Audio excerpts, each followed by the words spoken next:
है कि awareness camp करते हैं। अवेयरनेस कैंप के जब हम लोग अवेयरनेस कैंप करेंगे, जैसे मैं अभी आपको अवेयरनेस कैंप में मैं कर रही हूँ, ठीक है, ऐसी जगह जगह पे हमारे PLVs और पैनल लॉयर्स हमारे मिलके काम करते हैं और हमारी सेक्रेटरी जो है वो खुद भी ऐसे अवेयरनेस प्रोग्राम करती है, क्योंकि मैंने आपको उद्देश्य बता दिया क्या उद्देश्य है ना, क्या उद्देश्य है, अंतिम पंक्ति तक के अंतिम व्यक्ति तक को न्याय पहुंचाना। जब हमें पता ही नहीं होगा किसी अथॉरिटी के बारे में तो हम क्या कहेंगे। दूसरी जो इसकी चीज होती है लोक अदालत, क्या किसी ने लोक अदालत सुनी है कभी।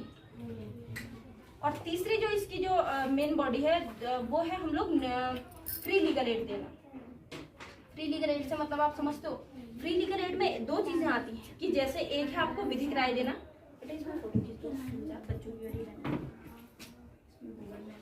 में एक लास्ट जाके खींच देना और एक बीच से ऐसे ऐसे खींच देना, कोई बात नहीं। उसमें एक तो आप विधिक राय ले सकते हो, ठीक है।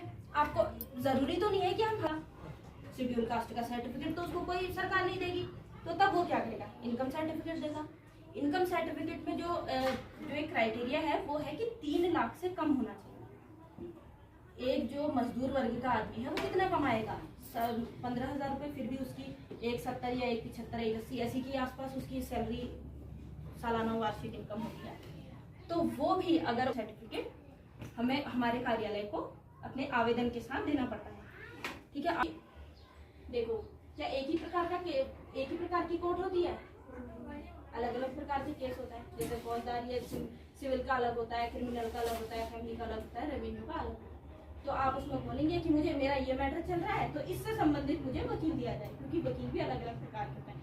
कोई सिविल में माहिर होता है तो कोई क्रिमिनल में माहिर होता है, कोई फैमिली में माहिर होता है तो कोई रेवेन्यू में माहिर होता है, ठीक है। उसके बिहाफ पे आप निःशुल्क अधिवक्ता अपना